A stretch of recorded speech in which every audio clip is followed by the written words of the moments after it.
अस्सलाम वालेकुम students. Exercise 2.2 के क्वेश्चन नंबर 1 भी कर लिया था, 2 भी कर लिया था और क्वेश्चन नंबर 3 का हम चौथा पार्ट भी हमने कर लिया था। ये 4 पार्ट हमने कर लिए थे। आज हम 5वां, 6वां, 7वां, 8वां और 9वां करेंगे। अब इसका पार्ट 5 है log 10 power 100 is equal to y। हम क्या करते हैं कि ये जो log के नीचे होता है इसको हम बेस बना देते हैं, ठीक है।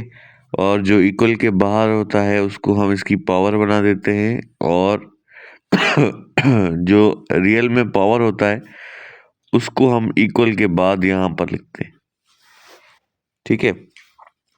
अब दोनों की बेस हमने सेम करनी है ताकि हम पावर्स को कंपेयर कर सकें। तो यहाँ अगर 10 है, पावर y है, तो यहाँ पर भी हम 10 करेंगे, इसकी पावर 2 करेंगे, क्योंकि 10 पावर 2 100 के बराबर होता है।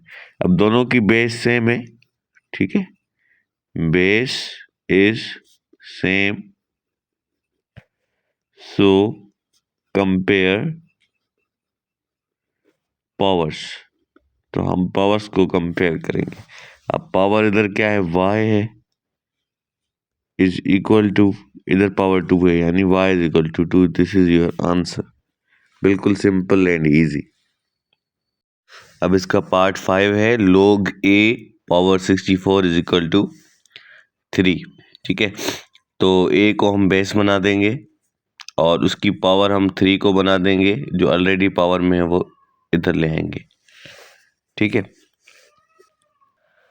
अब दोनों तरफ हम क्यूब रूट लेंगे, ठीक है।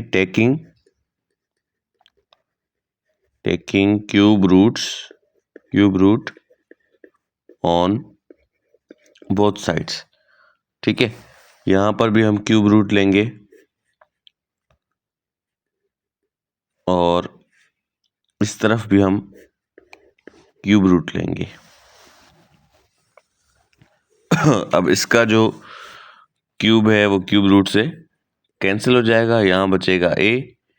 और 64 का जो क्यूब होता है वो होता है 4, तो यहाँ आ जाएगा 4। ये आपका आंसर है। अच्छा, 4 मैंने कैसे निकाला, देखें। 4 को आप 3 टाइम्स इस तरीके से मल्टीप्लाई करें। 4 4 जा 16, 16 4 जा 64 होता है। तो इसलिए देखें, आप लाइट तंग कर रही है।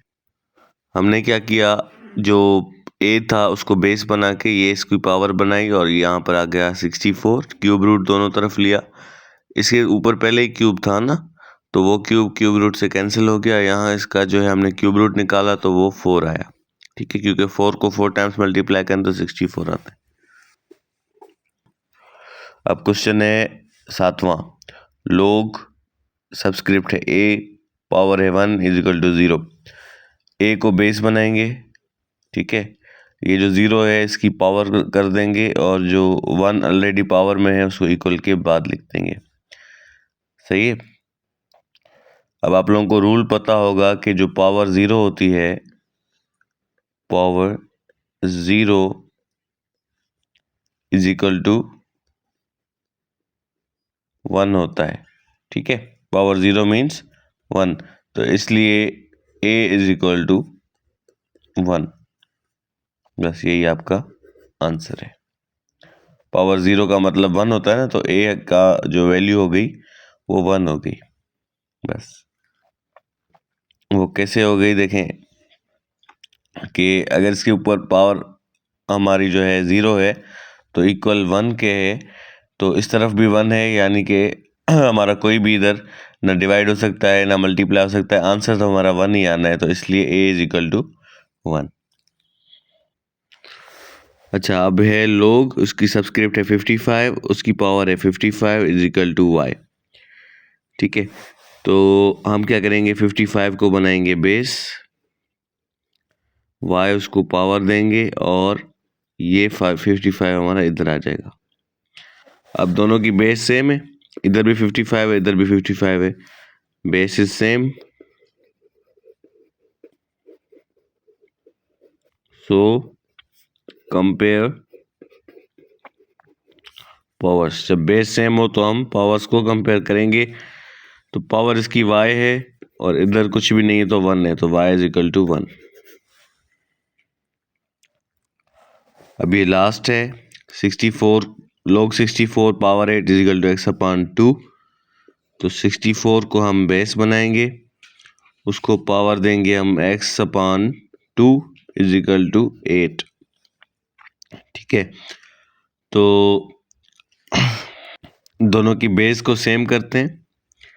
यहाँ 64 है तो इसको मैं इस तरीके से भी लिख सकता हूँ 8 पावर 2, क्योंकि 8 को 8 टाइम्स मल्टीप्लाई करें 8 8 10 64 होता है। तो इस तरीके से 8 पावर 2 हो गया। ठीक है, और ये x पावर 2 इसके इधर आ गया, इधर ऑलरेडी 8 है, तो इसका 2 जो है इसके 2 से ख़त्म हो गया, बाकी बचा x इसका, यानी 8 power x is equal to 8। अब दोनों की जो बेस है वो सेम है, तो पावर्स को कंपेयर करेंगे तो हमारा x इज इक्वल टू इधर पावर 1 है, ये आपका हो जाएगा। यानी इन तीनों में आपका आंसर्स 1 आना है। ये आपका जो है ये एक्सरसाइज यहाँ पर ख़त्म हो गई है 2.2।